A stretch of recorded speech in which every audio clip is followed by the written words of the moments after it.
Hi, and welcome to my very first episode on my channel, Erin Talks. For this episode, I thought it was only appropriate that I start with Boys Over Flowers because it's the very first K-drama I watched, and so holds a special place in my heart because it basically led to my addiction for these shows. So I'm going to be talking a little bit about the summary of this show. So it's about a teenager, Guam John-D. Her parents run a dry cleaning business. One day when she's delivering a student's uniform to the prestigious Shinhwa High School, she ends up saving a student from committing suicide because he's being heavily bullied by a group known as the F4, which they basically rule the school. So the school, as a thank you, ends up giving her a full scholarship to go there. And at first she's very resistant to going there. But eventually ends up going because her mom pressures her into it because she wants her to meet and marry a rich husband. Her school life starts off quite miserably. She doesn't have any friends, and all the students know that she comes from a poor and working family. And then things get even worse when she ends up getting on the wrong side of this F4 group, especially its leader, Junpyo, because she refuses to be intimidated by him. So the genres for the show is that it's a youth comedy romance drama. It aired in 2009 and its episode length is 1 hour, 5 minutes. So I just want to say, if you don't want spoilers, because there's going to be spoilers in the next section, then you should probably stop watching now. I'm going to be talking a little bit about the character development now, or not character development, characters. So you have Guam John-D, who we just learned a little bit about. She's played by Gyu Hai-sun.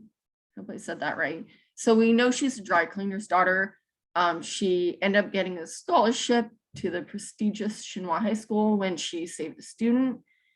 She's headstrong, kind, optimistic, and stubborn. Next, you have the leader of the F4, Gu Junpyo, who's played by Lee Min-ho. So he's the heir to the Shinhwa Group, which is one of the biggest companies in South Korea.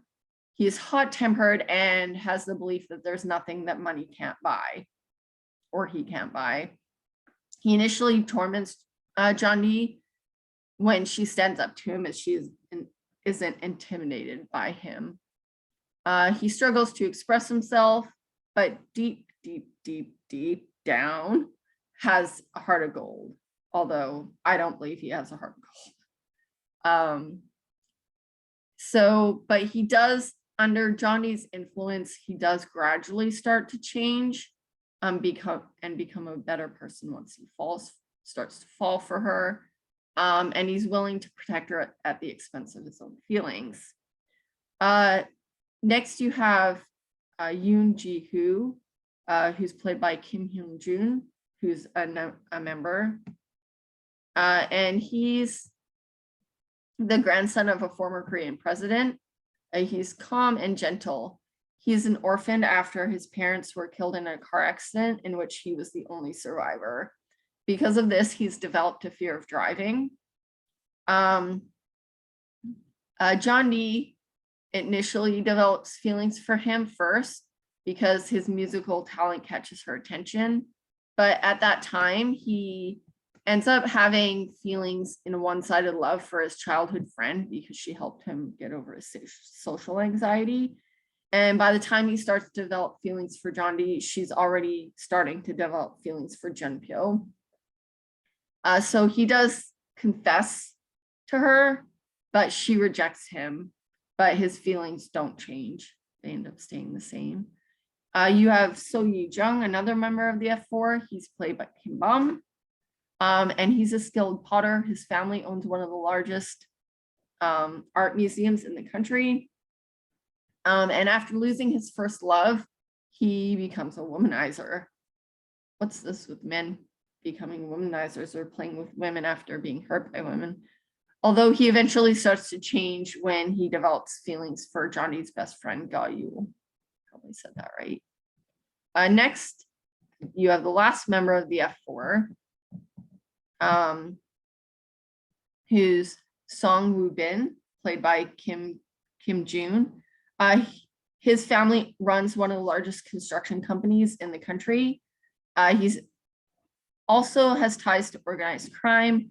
He's very charismatic and has exceptional business sense.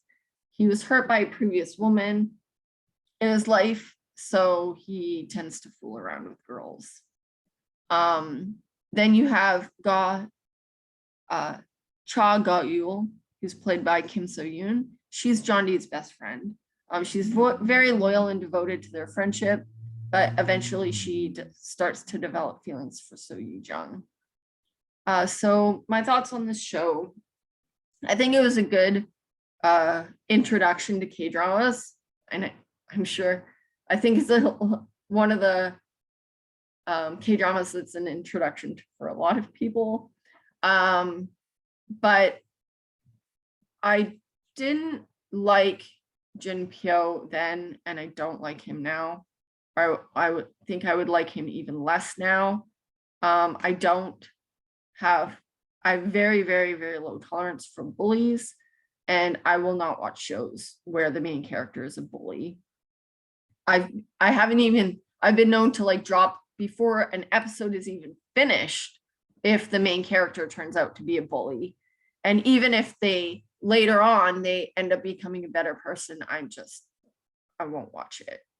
I initially liked John Dee because she's very strong. She's not afraid to stand up for herself or her friends. And one of my favorite scenes that I remember in the show is that she gives Jin Pyo a roundhouse kick to the face. Which, considering it's a live action from Japanese manga and an anime, and there's also been a whole other host of adaptations as well. It looked very awkward, and that made it even funnier because I feel like it didn't translate very well to the screen. And also his expression, because nobody had ever physically stood up to him either. So he eventually starts to develop feelings for her, and I don't know why he couldn't just ask her out, but instead he had to bully her into going out with him. And I kind of wish she'd refused. I mean, she initially does refuse, but then she just feels bad. So she ends up going to meet him anyway because it's like winter and he's been standing in the cold for hours.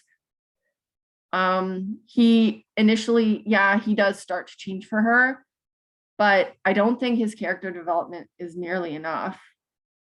He never shows remorse for his victims and all the other people, like students that he tormented. I mean, he tormented people literally to go and commit suicide, and he never said sorry or showed any remorse in that. So, yeah. And I just don't get why she's supposed to be like the strong person, and it's like, why would you fall for somebody like that? Like, you don't like bullies, why would you fall for the bully? But yeah, so I wasn't very, I guess, impressed by the end of the show. Plus, like, he started out feeling like there wasn't anything he couldn't buy, and she pretty much proved him right because she just ends up giving him what he wanted because he wanted her, and eventually he got her. So I just feel like he didn't learn his lesson at all.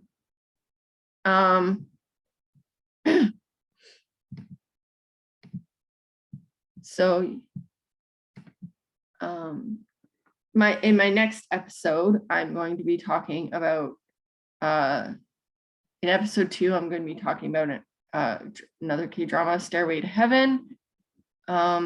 So if you want to be notified of any new episodes coming up, hit the notification bell below and subscribe. Thank you for watching my video.